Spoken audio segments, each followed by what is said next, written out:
The Three Musketeers by Alexandre Dumas. Chapter 56. Captivity, the Fifth Day. Milady had, however, achieved a half-triumph, and success doubled her forces. It was not difficult to conquer, as she had hitherto done, men prompt to let themselves be seduced, and whom the gallant education of a court led quickly into her net.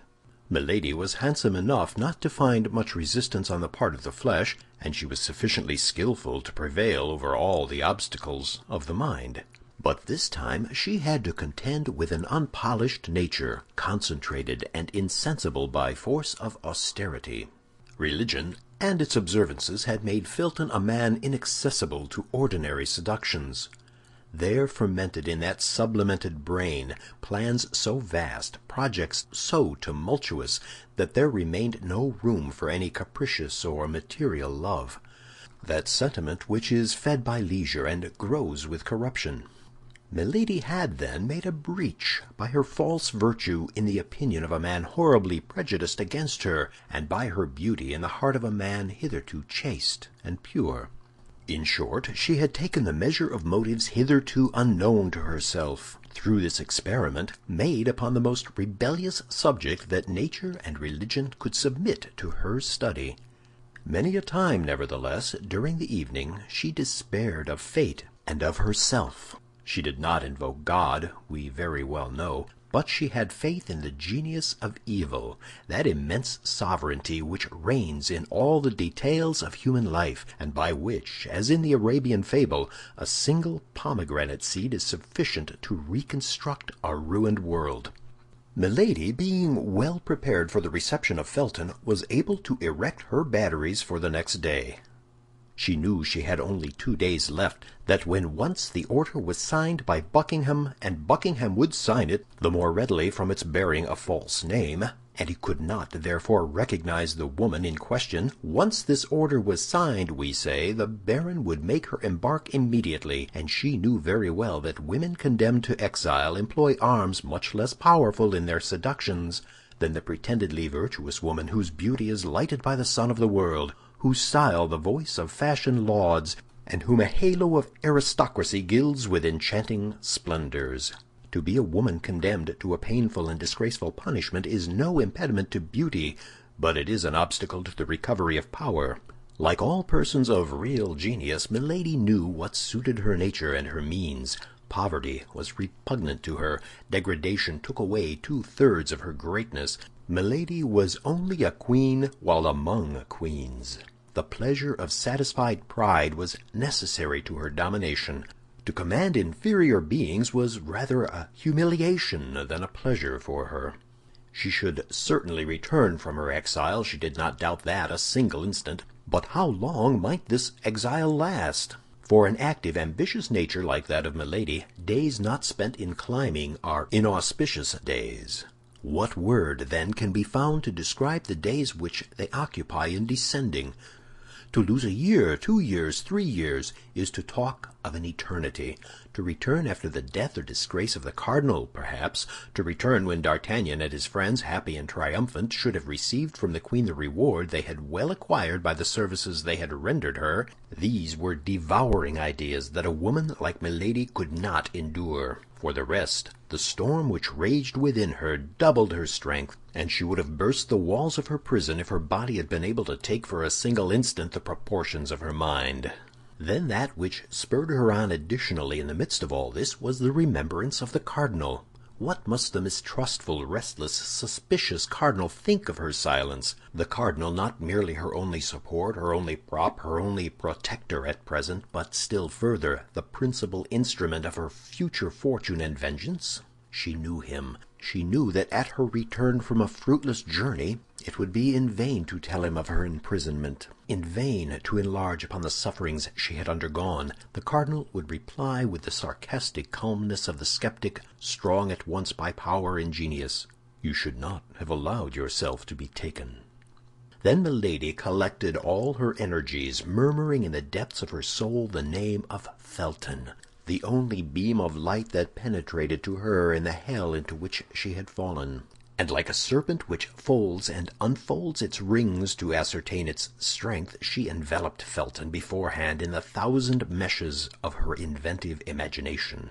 Time, however, passed away. The hours, one after another, seemed to awaken the clock as they passed, and every blow of the brass hammer resounded upon the heart of the prisoner. At 9 o'clock, Lord de Winter made his customary visit, examined the window and the bars, sounded the floor and the walls, looked to the chimney and the doors, without, during this long and minute examination, he or Milady pronouncing a single word. Doubtless both of them understood that the situation had become too serious to lose time in useless words and aimless wrath. "Well," said the Baron, on leaving her, "you will not escape tonight." At 10 o'clock Felton came and placed the sentinel. Milady recognized his step. She was as well acquainted with it now as a mistress is with that of the lover of her heart. And yet Milady at the same time detested and despised this weak fanatic. That was not the appointed hour. Felton did not enter. 2 hours after, as midnight sounded, the sentinel was relieved. This time it was the hour, and from this moment Milady waited with impatience. The new sentinel commenced his walk in the corridor. At the expiration of 10 minutes, Felton came.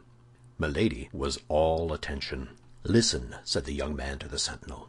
"On no pretense leave the door, for you know that last night my lord punished a soldier for having quit his post for an instant, although I, during his absence, watched in his place." "Yes, I know it," said the soldier. "I recommend you, therefore, to keep the strictest watch. For my part, I am going to pay a second visit to this woman, who I fear entertains sinister intentions upon her own life, and I have received orders to watch her." "Good," murmured Milady. "The austere Puritan lies." As to the soldier, he only smiled. "Zounds, Lieutenant," said he, "you are not unlucky in being charged with such commissions, particularly if my lord has authorized you to look into her bed." Felton blushed. Under any other circumstances he would have reprimanded the soldier for indulging in such pleasantry, but his conscience murmured too loud for his mouth to dare speak. "If I call, come," said he. "If anyone comes, call me." "I will, Lieutenant," said the soldier. Felton entered Milady's apartment. Milady arose. "You are here," said she. "I promised to come," said Felton, "and I have come." "You promised me something else." "What, my God!" said the young man, who, in spite of his self-command, felt his knees tremble and the sweat start from his brow. "You promised to bring a knife, and to leave it with me after our interview." "Say no more of that, madam," said Felton. "There is no situation, however terrible it may be, which can authorize a creature of God to inflict death upon himself. I have reflected, and I cannot, must not, be guilty of such a sin." "Ah, you have reflected," said the prisoner, sitting down in her armchair with a smile of disdain. "And I also have reflected." "Upon what?" "That I can have nothing to say to a man who does not keep his word." "Oh, my God!" murmured Felton. "You may retire," said Milady. "I will not talk." "Here is the knife," said Felton, drawing from his pocket the weapon which he had brought according to his promise, but which he hesitated to give to his prisoner. "Let me see it," said Milady. "For what purpose?" "Upon my honor, I will instantly return it to you. You shall place it on that table, and you may remain between it and me." Felton offered the weapon to Milady, who examined the temper of it attentively, and who tried the point on the tip of her finger. "Well," said she, returning the knife to the young officer, "this is fine and good steel. You are a faithful friend, Felton." Felton took back the weapon, and laid it upon the table as he had agreed with the prisoner. Milady followed him with her eyes, and made a gesture of satisfaction. "Now," said she, "listen to me." The request was needless. The young officer stood upright before her, awaiting her words as if to devour them. "Felton," said Milady, with a solemnity full of melancholy, "imagine that your sister, the daughter of your father, speaks to you. While yet young, unfortunately handsome, I was dragged into a snare. I resisted. Ambushes and violence multiplied around me, but I resisted. The religion I serve, the God I adore, were blasphemed because I called upon that religion and that God, but I still resisted. Then outrages were heaped upon me. As my soul was not subdued, they wished to defile my body forever. Finally—" Milady stopped, and a bitter smile passed over her lips. "Finally," said Felton, "finally, what did they do? At length, one evening my enemy resolved to paralyze the resistance he could not conquer. One evening he mixed a powerful narcotic with my water. Scarcely had I finished my repast when I felt myself sink by degrees into a strange torpor. Although I was without mistrust, a vague fear seized me, and I tried to struggle against sleepiness. I arose. I wished to run to the window and call for help, but my legs refused their office. It appeared as if the ceiling sank upon my head and crushed me with its weight. I stretched out my arms. I tried to speak. I could only utter inarticulate sounds. An irresistible faintness came over me. I supported myself with a chair, feeling that I was about to fall, but this support was soon insufficient on account of my weak arms. I fell upon one knee, then upon both. I tried to pray, but my tongue was frozen. God doubtless neither heard nor saw me, and I sank upon the floor, a prey to a slumber which resembled death. Of all that passed in that sleep, or the time which glided away while it lasted, I have no remembrance. The only thing I recollect is that I awoke in bed in a round chamber, the furniture of which was sumptuous, and into which light only penetrated by an opening in the ceiling. No door gave entrance to the room. It might be called a magnificent prison. It was a long time before I was able to make out what place I was in, or to take account of the details I describe. My mind appeared to strive in vain to shake off the heavy darkness of the sleep from which I could not rouse myself. I had vague perceptions of space traversed, of the rolling of a carriage, of a horrible dream in which my strength had become exhausted. But all this was so dark and so indistinct in my mind that these events seemed to belong to another life than mine, and yet mixed with mine in fantastic duality. At times the state into which I had fallen appeared so strange that I believed myself dreaming. I arose, trembling. My clothes were near me on a chair. I neither remembered having undressed myself nor going to bed. Then, by degrees, the reality broke upon me, full of chaste terrors. I was no longer in the house where I had dwelt. As well as I could judge by the light of the sun, the day was already 2/3 gone. It was the evening before when I had fallen asleep. My sleep then must have lasted 24 hours. What had taken place during this long sleep? I dressed myself as quickly as possible. My slow and stiff motions all attested that the effects of the narcotic were not yet entirely dissipated. The chamber was evidently furnished for the reception of a woman, and the most finished coquette could not have formed a wish, but on casting her eyes about the apartment she would have found that wish accomplished. Certainly I was not the first captive that had been shut up in this splendid prison. But you may easily comprehend, Felton, that the more superb the prison, the greater was my terror. Yes, it was a prison, for I tried in vain to get out of it. I sounded all the walls in the hopes of discovering a door, but everywhere the walls returned a full and flat sound. I made the tour of the room at least 20 times in search of an outlet of some kind, but there was none. I sank, exhausted with fatigue and terror, into an armchair. Meantime, night came on rapidly, and with night my terrors increased. I did not know but I had better remain where I was seated. It appeared that I was surrounded with unknown dangers into which I was about to fall at every instant. Although I had eaten nothing since the evening before, my fears prevented my feeling hunger. No noise from without by which I could measure the time reached me. I only supposed it must be 7 or 8 o'clock in the evening, for it was in the month of October, and it was quite dark.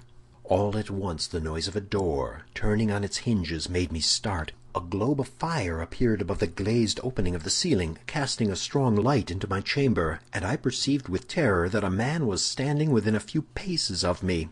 A table, with 2 covers bearing a supper already prepared, stood as if by magic in the middle of the apartment. That man was he who had pursued me during a whole year, who had vowed my dishonor, and who, by the first words that issued from his mouth, gave me to understand that he had accomplished it the preceding night. "Scoundrel!" murmured Felton. "Oh, yes, scoundrel!" cried Milady, seeing the interest which the young officer, whose soul seemed to hang on her lips, took in this strange recital. "Oh, yes, scoundrel! He believed, having triumphed over me in my sleep, that all was completed. He came, hoping that I would accept my shame, as my shame was consummated. He came to offer his fortune in exchange for my love. All that the heart of a woman could contain of haughty contempt and disdainful words I poured out upon this man. Doubtless he was accustomed to such reproaches, for he listened to me calm and smiling, with his arms crossed over his breast. Then, when he thought I had said all, he advanced toward me. I sprang toward the table. I seized a knife. I placed it to my breast. "Take one step more," said I, "and in addition to my dishonor, you shall have my death to reproach yourself with." There was no doubt in my look, my voice, my whole person, that sincerity of gesture, of attitude, of accent which carries conviction to the most perverse minds, for he paused.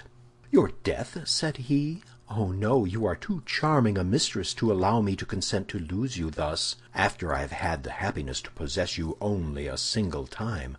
Adieu, my charmer. I will wait to pay you my next visit, till you are in a better humor." At these words he blew a whistle. The globe of fire which lighted the room reascended and disappeared. I found myself again in complete darkness. The same noise of a door opening and shutting was repeated the instant afterward. The flaming globe descended afresh, and I was completely alone. This moment was frightful. If I had any doubts as to my misfortune, these doubts had vanished in an overwhelming reality. I was in the power of a man whom I not only detested but despised, of a man capable of anything, and who had already given me a fatal proof of what he was able to do. "But who, then, was this man?" asked Felton. I passed the night on a chair, starting at the least noise, for toward midnight the lamp went out, and I was again in darkness. But the night passed away without any fresh attempt on the part of my persecutor. Day came. The table had disappeared, only I had still the knife in my hand. This knife was my only hope. I was worn out with fatigue. Sleeplessness inflamed my eyes. I had not dared to sleep a single instant. The light of the day reassured me. I went and threw myself on the bed, without parting with the emancipating knife which I concealed under my pillow. When I awoke, a fresh meal was served. This time, in spite of my terrors, in spite of my agony, I began to feel a devouring hunger. It was 48 hours since I had taken any nourishment. I ate some bread and some fruit, and then, remembering the narcotic mixed with the water I had drunk, I would not touch that which was placed on the table, but filled my glass at a marble fountain fixed in the wall over my dressing-table. And yet, notwithstanding these precautions, I remained for some time in a terrible agitation of mind. But my fears were this time ill-founded. I passed the day without experiencing anything of the kind I dreaded. I took the precaution to half-empty the carafe in order that my suspicions might not be noticed. The evening came on, and with it darkness. But however profound was this darkness, my eyes began to accustom themselves to it. I saw amid the shadows the table sink through the floor. A quarter of an hour later it reappeared, bearing my supper. In an instant, thanks to the lamp, my chamber was once more lighted. I was determined to eat only such things as could not possibly have anything soporific introduced into them. 2 eggs and some fruit composed my repast. Then I drew another glass of water from my protecting fountain and drank it. At the first swallow it appeared to me not to have the same taste as in the morning.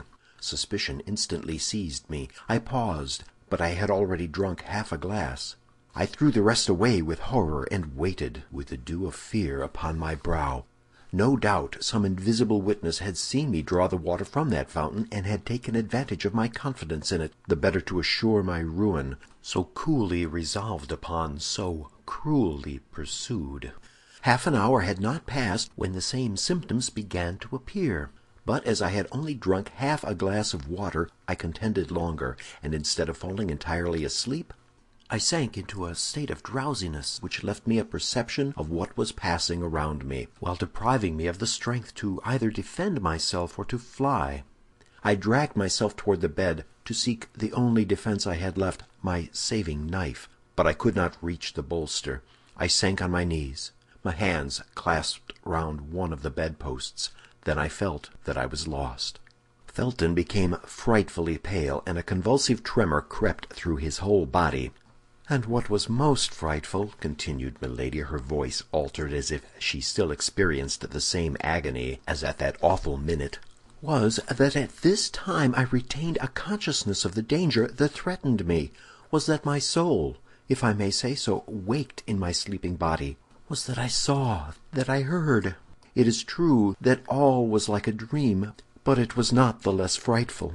I saw the lamp ascend and leave me in darkness. Then I heard the well-known creaking of the door, although I had heard that door open but twice. I felt instinctively that someone approached me. It is said that the doomed wretch in the deserts of America thus feels the approach of the serpent. I wished to make an effort. I attempted to cry out. By an incredible effort of will I even raised myself up, but only to sink down again immediately and to fall into the arms of my persecutor." "Tell me who this man was," cried the young officer. Milady saw at a single glance all the painful feelings she inspired in Felton by dwelling on every detail of her recital, but she could not spare him a single pang.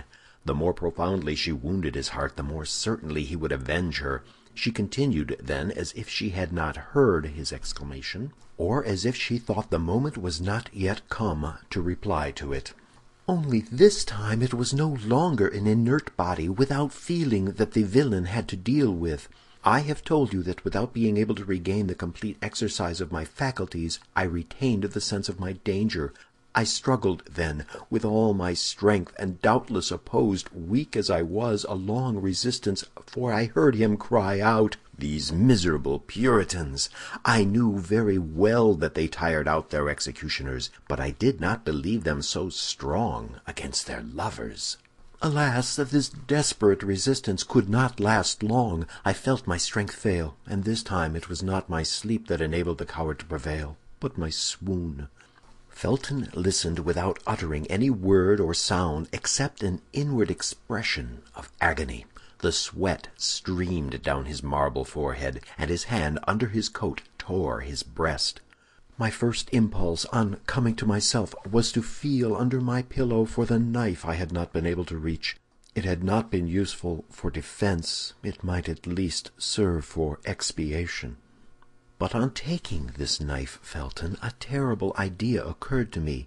I have sworn to tell you all, and I will tell you all. I have promised you the truth. I will tell it, were it to destroy me." "The idea came into your mind to avenge yourself on this man, did it not?" cried Felton. "Yes," said Milady.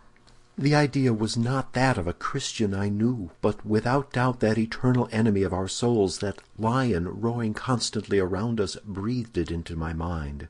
In short, what shall I say to you, Felton?" continued Milady, in the tone of a woman accusing herself of a crime. "This idea occurred to me, and it did not leave me.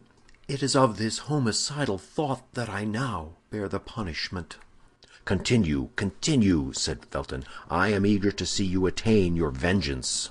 "Oh, I resolved that it should take place as soon as possible. I had no doubt he would return the following night. During the day I had nothing to fear. When the hour of breakfast came, therefore, I did not hesitate to eat and drink. I had determined to make believe sup, but to eat nothing. I was forced, then, to combat the fast of the evening with the nourishment of the morning. Only I concealed a glass of water, which remained after my breakfast, thirst having been the chief of my sufferings when I remained 48 hours without eating or drinking. The day passed away without having any other influence on me than to strengthen the resolution I had formed. Only I took care that my face should not betray the thoughts of my heart, for I had no doubt I was watched. Several times even I felt a smile on my lips. Felton, I dare not tell you at what idea I smiled. You would hold me in horror."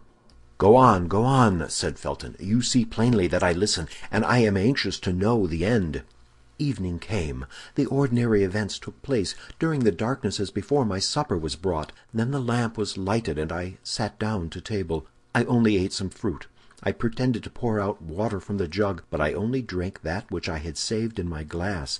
The substitution was made so carefully that my spies, if I had any, could have no suspicion of it. After supper I exhibited the same marks of languor as on the preceding evening, but this time, as I yielded to fatigue, or as if I had become familiarized with danger, I dragged myself toward my bed, let my robe fall, and lay down. I found my knife where I had placed it under my pillow, and while feigning to sleep, my hand grasped the handle of it convulsively. 2 hours passed away without anything fresh happening. Oh, my God, who could have said so the evening before? I began to fear that he would not come. At length I saw the lamp rise softly and disappear in the depths of the ceiling. My chamber was filled with darkness and obscurity, but I made a strong effort to penetrate this darkness and obscurity. Nearly 10 minutes passed. I heard no other noise but the beating of my own heart. I implored heaven that he might come. At length I heard the well-known noise of the door, which opened and shut. I heard, notwithstanding the thickness of the carpet, a step which made the floor creak. I saw, notwithstanding the darkness, a shadow which approached my bed. "Haste, haste!" said Felton. "Do you not see that each of your words burns me like molten lead?" "Then," continued Milady, "then I collected all my strength. I recalled to my mind that the moment of vengeance, or rather of justice, had struck. I looked upon myself as another Judith. I gathered myself up, my knife in my hand, and when I saw him near me, stretching out his arms to find his victim, then, with the last cry of agony and despair, I struck him in the middle of his breast." The miserable villain! He had foreseen all. His breast was covered with a coat of mail. The knife was bent against it.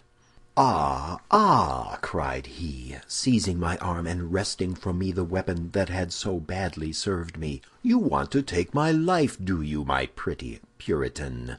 But that's more than dislike, that's ingratitude. Come, come, calm yourself, my sweet girl. I thought you had softened. I am not one of those tyrants who detain women by force. You don't love me. With my usual fatuity I doubted it. Now I am convinced. Tomorrow you shall be free." I had but one wish, that was that he should kill me. "Beware," said I, "for my liberty is your dishonor." "Explain yourself, my pretty Sibyl." "Yes, for as soon as I leave this place I will tell everything. I will proclaim the violence you have used toward me. I will describe my captivity. I will denounce this place of infamy. You are placed on high, my lord, but tremble. Above you there is the king. Above the king there is God." However perfect master he was over himself, my persecutor allowed a movement of anger to escape him. I could not see the expression of his countenance, but I felt the arm tremble upon which my hand was placed. "Then you shall not leave this place," said he. "Very well," cried I. "Then the place of my punishment will be that of my tomb. I will die here, and you will see if a phantom that accuses is not more terrible than a living being that threatens." "You have no weapon left in your power." "There is a weapon which despair has placed within the reach of every creature who has the courage to use it. I will allow myself to die with hunger."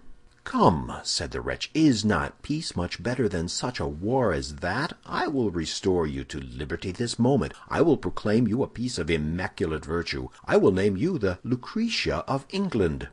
And I will say that you are the Sextus. I will denounce you before men as I have denounced you before God. And if it be necessary that, like Lucretia, I should sign my accusation with my blood, I will sign it."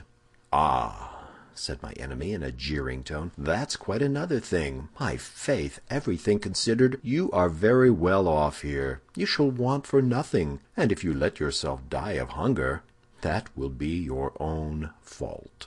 At these words he retired. I heard the door open and shut, and I remained overwhelmed, less, I confess it, by my grief than by the mortification of not having avenged myself. He kept his word. All the day, all the next night passed away without my seeing him again, but I also kept my word with him, and I neither ate nor drank. I was, as I told him, resolved to die of hunger. I passed the day and the night in prayer, for I hoped that God would pardon me my suicide. The second night the door opened. I was lying on the floor, for my strength began to abandon me. At the noise, I raised myself up on one hand. "Well," said a voice which vibrated in too terrible a manner in my ear not to be recognized. "Well, are we softened a little? Will we not pay for our liberty with a single promise of silence? Come, I am a good sort of prince," added he, "and although I like not Puritans, I do them justice. And it is the same with Puritanesses, when they are pretty.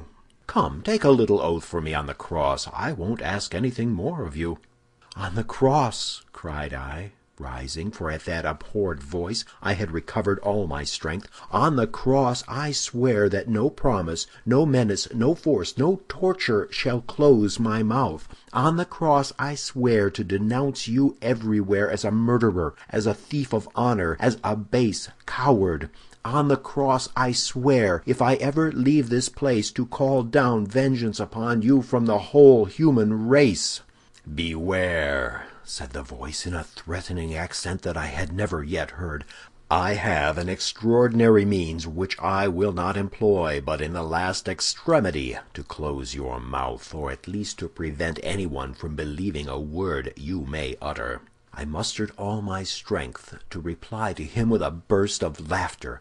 He saw that it was a merciless war between us, a war to the death. "Listen," said he, "I give you the rest of tonight and all day tomorrow. Reflect. Promise to be silent, and riches, consideration, even honor shall surround you. Threaten to speak, and I will condemn you to infamy." "You?" cried I. "You?"